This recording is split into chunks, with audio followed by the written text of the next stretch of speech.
Hello दोस्तों, मैं हूं राजेश और आप देख रहे हैं अपना प्यारा सा चैनल RSM क्लासेस।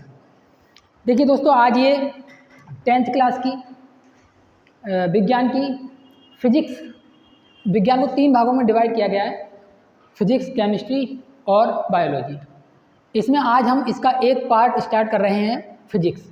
फिजिक्स में हम पढ़ना स्टार्ट कर रहे हैं पहला चैप्टर। फिजिक्स के अंदर पहला चैप्टर है, वैसे ही किताब के अंदर 9th चैप्टर है। इसका नाम है प्रकाश का परावर्तन तथा अपवर्तन, यानी कि reflection of light and refraction of light. बस इसे करना स्टार्ट करेंगे। आप मेरे साथ धैर्य बनाकर सीखने की कोशिश कीजिए, पूरी साइंस आपको ऐसे ही याद हो जाएगी। मेरे साथ साथ पढ़ने की कोशिश कीजिए बस। चलिए शुरू करते हैं। सबसे पहले हम इसमें आते हैं तो सबसे पहले टॉपिक पर चलते हैं, यहीं से उठाते हैं प्रकाश। प्रकाश क्या है, तो अब प्रकाश को समझने की कोशिश करें। प्रकाश एक ऊर्जा है। प्रकाश एक ऊर्जा है जो हमारे दृष्टि ज्ञान को जागृत करती है, मतलब आंखों के ज्ञान को जागृत करती है। तो मैं इसकी डेफिनेशन लिख दे रहा हूं।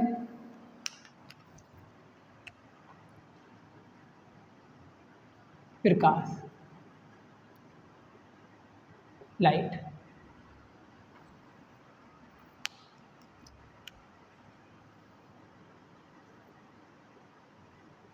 प्रकाश एक, या फिर ऐसे लिख दे रहे हैं, वह ऊर्जा, ऐसे भी नहीं लिखना, ऐसे ही लिखना। प्रकाश एक ऊर्जा है जो हमारे दृष्टि ज्ञान को जागृत करती है। प्रकाश एक ऊर्जा है जो हमारे दृष्टि ज्ञान को जागृत करती है। प्रकाश एक ऊर्जा है जो हमारे दृष्टि ज्ञान को जागृत करती है। प्रकाश एक ऊर्जा है जो हमारे दृष्टि ज्ञान को जागृत करती है। अच्छा, ऐसे भूल जाए तो सोचिए 1 मिनट के लिए कि आप किसी ऐसे कमरे में हैं जिसमें प्रकाश है ही नहीं, बिल्कुल अंधेरा है बिल्कुल। या फिर अपनी आंखें बंद कर लीजिए। ये मत सोचिए कि मैं फ़ोन के सामने बैठा हूँ, आंखें बंद कर लीजिए। अब सोचिए कि आपके पास में कोई चीज़ आपको दिखाई दे रही है, नहीं दिखाई देगी। यानी कि चीज़ें हमें तब तक नहीं दिखाई देंगी जब तक उन पर प्रकाश ना पड़े। प्रकाश हमें दिखाई नहीं देता, लेकिन प्रकाश के पड़ने पर वस्तुएं दिखाई देती है। तो चलिए, इसमें हमने लिख दिया प्रकाश एक ऊर्जा है जो हमारे दृष्टि ज्ञान को जागृत करती है। ये हम सभी जानते हैं कि यदि कहीं पर अंधेरा होता है तो वहाँ पर हमें वस्तुएं दिखाई नहीं देती हैं, कहीं अगर प्रकाश नहीं है तो। अब ये बताइए ऊर्जा किस प्रकार से है, ऊर्जा किस प्रकार से है, इसे बताइए। चलिए इसे समझने की कोशिश करते हैं। चलिए आइए मैं आपको ये टॉपिक को फील करवाता हूँ। मान लीजिए कि आप जाड़ों का समय है, मतलब बहुत अत्यधिक ठंड पड़ रही है। उस टाइम पे आप अलाव लगाकर बैठे हुए हैं। आपने अलाव को जला दिया है और अलाव पर बैठे हुए हैं, तो वहाँ से क्या है, प्रकाश उत्पन्न हो रहा है और उस प्रकाश से आपको क्या मिलेगी, ऊर्जा मिलेगी। ठीक है, तो प्रकाश एक ऊर्जा है जो हमारे दृष्टि ज्ञान को जागृत करती है। बस इतनी सी डेफिनेशन है, इसे याद रख लेंगे। अब हम पढ़ेंगे प्रकाश के गुण।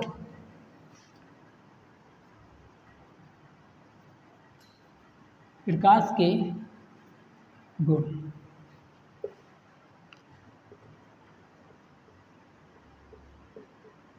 Properties of light, properties of light, या फिर ऐसे ही लिखो प्रॉपर्टी ऑफ लाइट। तो क्या हो जाएगा, प्रकाश के गुणों में सबसे पहले नंबर का गुण लिखेंगे हम।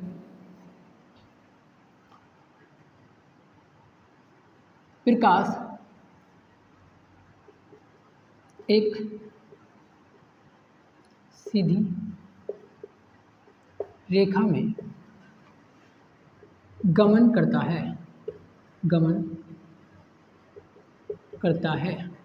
प्रकाश एक सीधी रेखा में गमन करता है। इसका मीन्स क्या हुआ, मान लीजिए कि यदि प्रकाश सीधी रेखा में गति नहीं करता तो क्या होता, आपने टॉर्च इस तरफ मारी, इस तरफ टॉर्च का मुंह कर दिया है और डायरेक्शन ये दिया प्रकाश को, तो प्रकाश सीधे ना जाकर रास्ते में से मुड़ जाता। रास्ते में से मुड़ जाता तो हमें जिसको हम देख रहे हैं वो नहीं दिखाई देता, जिस पर प्रकाश इधर पड़ता वो दिखाई देता। लेकिन ऐसा बिल्कुल होता नहीं है। जब हम प्रकाश को इधर की ओर डायरेक्शन में कर रहे हैं तो हमें इधर की ही वस्तुएं दिखाई देंगी। इससे ये सिद्ध हो जाता है कि प्रकाश सीधी रेखा में चलता है। और भी एक अच्छा तरीका है, मान लीजिए आपके पास में कोई भी ऐसी जगह हो जहाँ पर आप मान लीजिए टॉर्च को बना सकते हैं।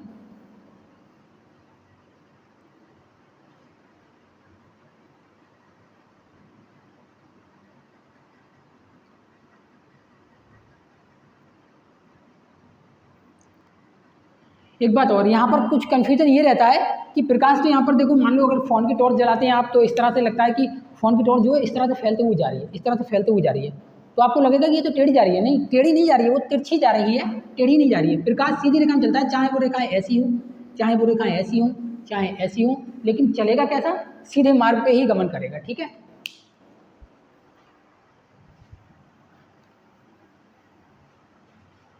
चलिए सेकंड नंबर में हम पढ़ेंगे नंबर 2 पर। ये तो जरूर, ये इम्पोर्टेंट है नंबर 2 वाला। निर्वात में प्रकाश की चाल 3 गुणा 10 की घात 8 मीटर पर सेकेंड या 3 लाख किलोमीटर पर सेकेंड होती है। अच्छा, मैंने ये लिखा है निर्वात में प्रकाश की चाल 3 गुणा 10 की घात 8 मीटर पर सेकेंड। ये वैज्ञानिक संकेतन है इसका, 3.0 भी लिख देते हैं, 3.0 × 10⁸ मीटर पर सेकेंड। लेकिन आपको फील कराने के लिए, अब मान लीजिए कि आपके पास कोई ऐसी बाइक या कोई ऐसा वाहन है जिस पर आप बैठकर इतनी दूरी, प्रति सेकंड का मतलब होता है 1 सेकंड, 1 सेकंड में इतने लाख किलोमीटर की दूरी तय कर सकते हैं क्या? 1 सेकंड में ऐसा वाहन, सोचिए इसकी स्पीड क्या रही होगी। 3 लाख किलोमीटर प्रति सेकंड, यानी कि 1 सेकंड में 3 लाख किलोमीटर की दूरी को समाप्त कर देता है, मतलब दूरी चल लेता है ये। नंबर 3 पे आता है प्रकाश चुंबकीय तरंग के रूप में चलता है। प्रकाश चुंबकीय तरंगों के रूप में चलता है। प्रकाश चुंबकीय तरंगों के रूप में चलता है। प्रकाश चुंबकीय तरंगों के रूप में चलता है, और चुंबकीय तरंगों की खास बात होती है इन्हें चलने के लिए माध्यम की आवश्यकता नहीं होती। अतः, या फिर बोल सकते हैं हम इसलिए, प्रकाश को चलने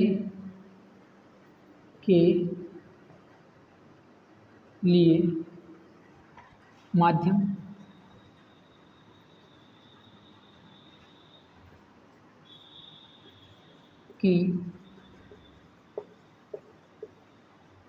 आवश्यकता नहीं होती है। माध्यम की आवश्यकता नहीं होती है। अब आपके मन में ख्याल आ रहा होगा, सर माध्यम की तो आवश्यकता होती होगी, ऐसी तो दुनिया में कोई चीज़ ही नहीं है जिसके लिए माध्यम की आवश्यकता नहीं होती है। तो आप ये बोल सकते हैं कि भाई पृथ्वी के अंदर कौन सा माध्यम है, तो बोल सकते हैं भाई पृथ्वी के अंदर तो वायुमंडल है, लेकिन सूरज से पृथ्वी तक वो तो अंतरिक्ष है, वहाँ पर तो कुछ भी नहीं है। तो वहाँ पर कौन सा माध्यम होगा जिसके कारण से प्रकाश जो है पृथ्वी तक आ रहा है सूरज से? तो वहाँ पर कोई माध्यम नहीं है। इसलिए हमें पता पड़ता है कि प्रकाश को चलने के लिए माध्यम की आवश्यकता नहीं होती है। चौथा गुण हम ये भी लिख सकते हैं, प्रकाश के पड़ने पर वस्तुएं दिखाई देती हैं।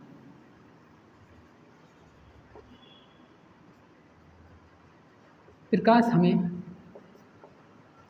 दिखाई नहीं देता,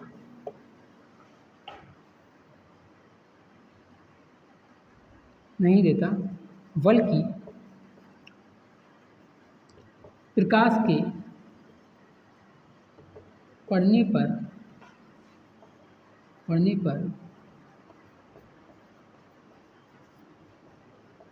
वस्तुएं दिखाई देती हैं। प्रकाश हमें दिखाई नहीं देता, बल्कि प्रकाश के पड़ने पर वस्तुएं दिखाई देती हैं। बस इतने ही गुण बहुत हैं, आप इतने याद रख लेंगे, 2 नंबर में पूछे जाते हैं। सबसे ज़्यादा इंपॉर्टेंट ये है, इसके लिए ज़रूर याद रखना। एक ये है और एक ये है चुंबकीय तरंगों वाला, ये इन 2 को ज़्यादा याद रखना है, ठीक है। बाकी ये तो आपको याद रहेंगे भाई, सीधी रेखा में गमन करता है, बाकी प्रकाश हमें दिखाई नहीं देता है, प्रकाश के मार्ग में या फिर प्रकाश जिन पर पड़ता है वो वस्तु हमें दिखाई देती है, ठीक है। मैं इसे मिटा दे रहा हूँ, जब तक स्क्रीनशॉट ले लीजिए। चलिए दोस्तों, अब हम सीखेंगे प्रकाश का परावर्तन। देखिए, सबसे पहले हमने प्रकाश उठाया, प्रकाश के गुण उठा लिए, अब हम सीखेंगे प्रकाश का परावर्तन। परावर्तन बहुत आसान है, कोई भी चीज़ टकरा कर वापस, जैसे ये है, इसका भी परावर्तन हो रहा है। कोई भी चीज़ अगर टकरा कर लौट के आ रही है, किसी भी चीज़ में अगर टकरा कर लौट कर आ रही है तो वो प्रकाश का परावर्तन कहलाएगा। टकरा कर अगर लौट के आ रही है तो वो प्रकाश का नहीं, उस चीज़ का परावर्तन कहलाएगा। अब प्रकाश के परावर्तन के लिए भी देखिए बहुत आसान है लिखना। चलिए,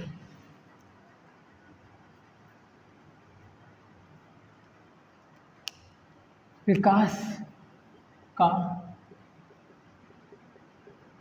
परावर्तन, reflection of light, reflection of light.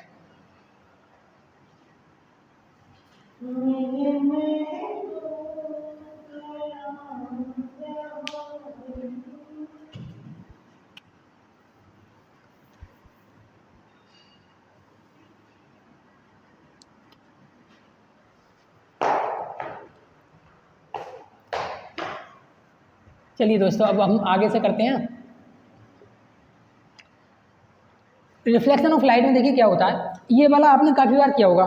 कुछ बच्चे ना जब 10th क्लास में या किसी भी क्लास में जाते हैं तो घड़ी ले लेते हैं, घड़ी, और उनकी वॉच से वो क्या करते हैं ना, पता है, पास पड़ोस वाले बच्चों को परेशान करने लगते हैं। जैसे मान लो प्रकाश आ रहा है और घड़ी को दिखाया, इस तरह से उसमें प्रकाश की किरण को लिया और प्रकाश की किरण से दूसरे की तरफ चकाचौंध करने के लिए, उसको आगे आश्चर्यचकित करने के लिए इस तरह से करते हैं। इस तरह से वही घटना जो है वो प्रकाश का परावर्तन है, वही घटना प्रकाश का परावर्तन है। या फिर कोई कांच ले आइए, शीशा ले आइए और उसको उस पर प्रकाश को पड़ने दीजिए और अपने दोस्तों को तंग कीजिए। इस तरह से बहुत ज़्यादा करते हैं 10th क्लास में। चलिए,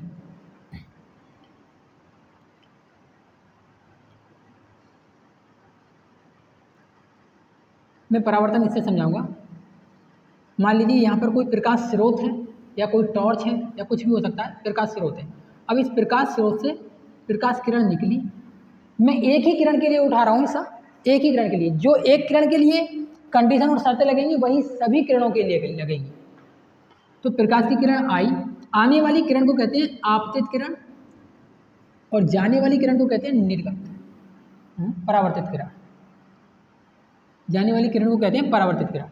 ये आपतित किरण होगी क्योंकि ये किरण आ रही है और ये किरण टकरा कर वापस जा रही है, और ये जो है वो अपारदर्शी माध्यम है।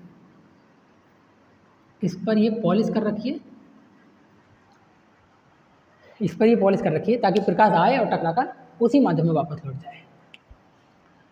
तो प्रकाश के परावर्तन हम लिख लेंगे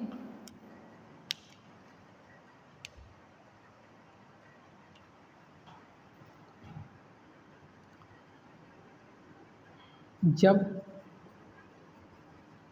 प्रकाश किरण एक अपारदर्शी चिकने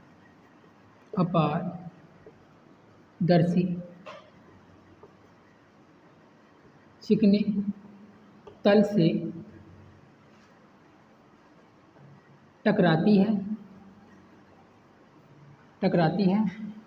है तो वह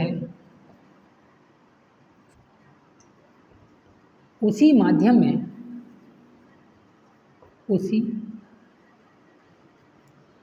में जब प्रकाश किरण एक अपारदर्शी चिकने तल से टकराती है तो वह उसी माध्यम में वापस लौट जाती है, वापस लौट जाती है। प्रकाश की यह घटना प्रकाश का परावर्तन कहलाती है। यह घटना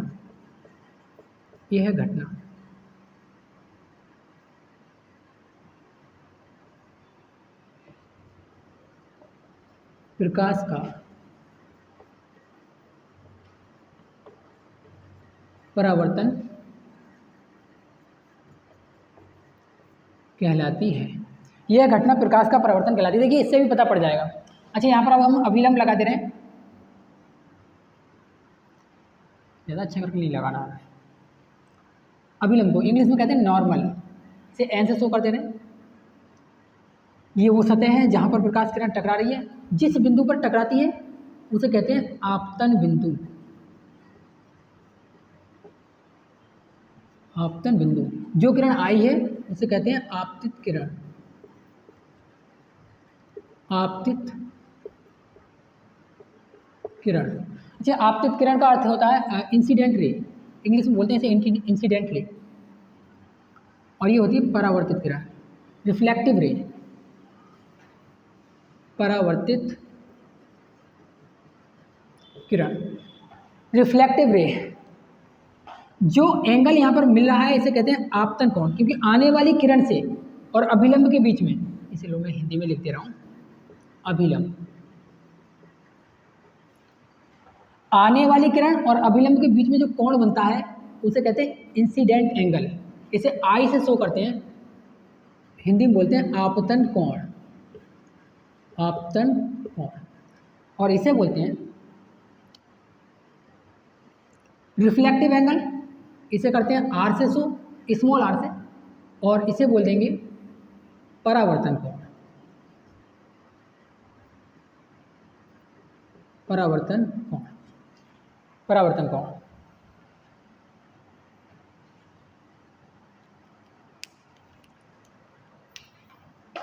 चलिए एक बार इसे चित्र के माध्यम से समझने की कोशिश करते हैं फिर से।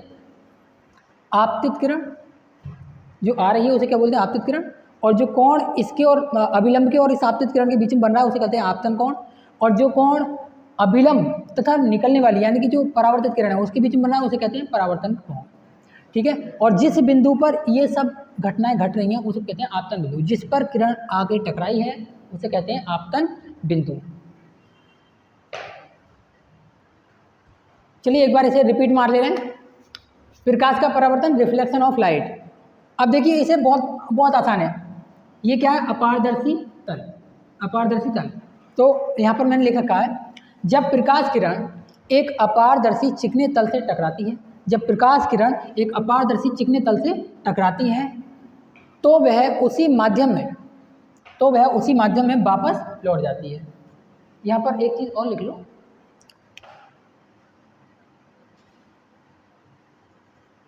टकराती है तो टकराकर वह उसी माध्यम में वापस लौट जाती है। तो टकराकर वह उसी माध्यम में वापस लौट जाती है। यह घटना प्रकाश का परावर्तन कहलाती है। यह घटना प्रकाश का परावर्तन कहलाती है। अब वो प्रकाश से रिलेटेड दो नियम होते हैं जो हम पढ़ेंगे और वो इसी चित्र से संबंधित हैं और कुछ नहीं है। बस जरा सी देर में हम उन नियम को पकड़ लेंगे।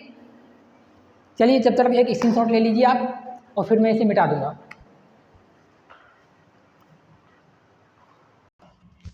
ओके दोस्तों, लाइट तो जा चुकी है। चलिए फिर भी हम एक बल्ब है अपने पास में, इसी से ही काम करते हैं।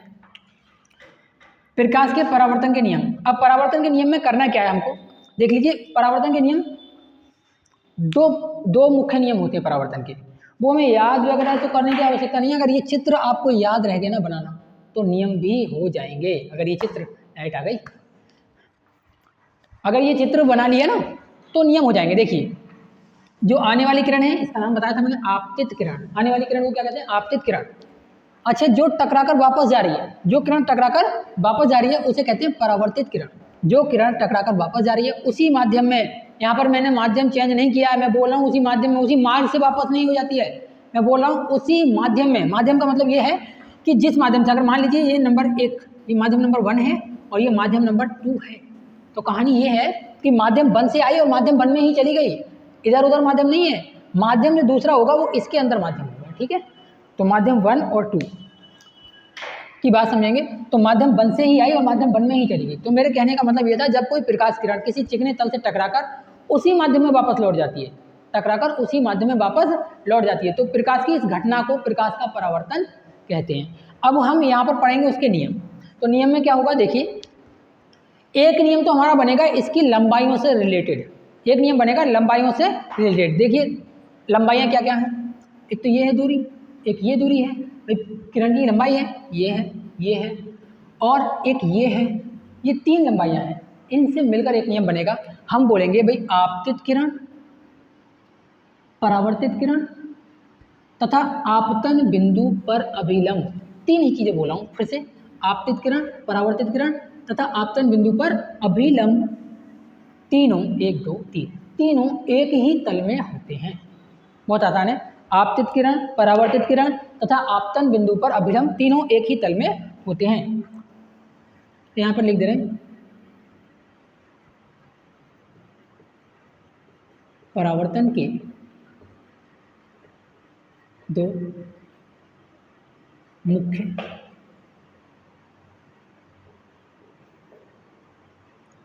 नियम होते हैं, कौन कौन से? नंबर 1, चलिए मेरे साथ लिखेंगे भाई, आपतित किरण, परावर्तित किरण तथा आपतन बिंदु पर खींचा गया अभिलंब।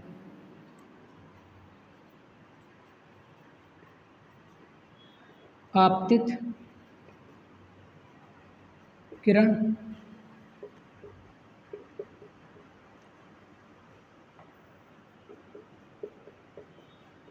परावर्तित किरण तथा आपतन बिंदु पर खींचा गया,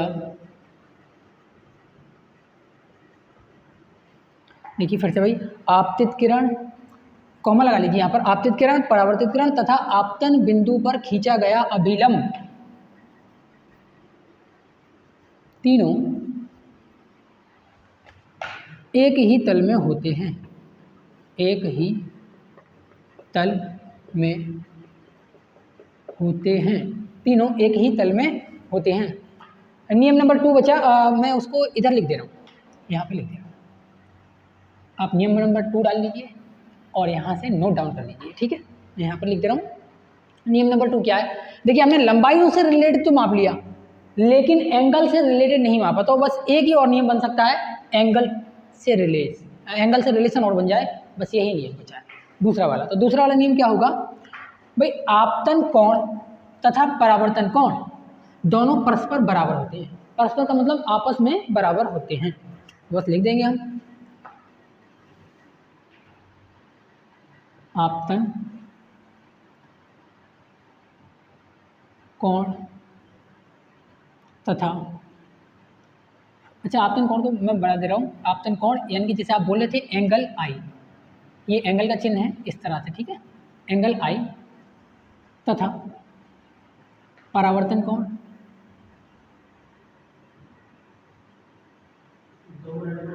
परावर्तन कोण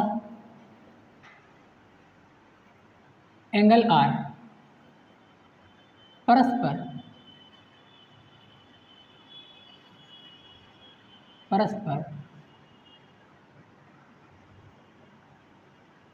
बराबर होते हैं। अच्छा परस्पर नहीं लिखना चाहते तो यहाँ पर लिख देना आपस में बराबर होते हैं,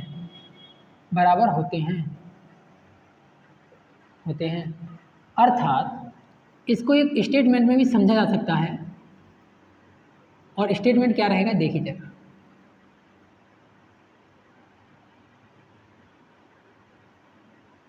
अर्थात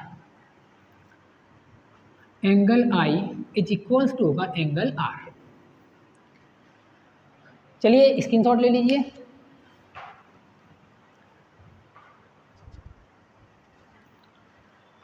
ठीक है। अगर आज का पढ़ाया हुआ यदि आपको समझ में आया है तो वीडियो को लाइक करना ना भूलें और चैनल को सब्सक्राइब करना ना भूलें।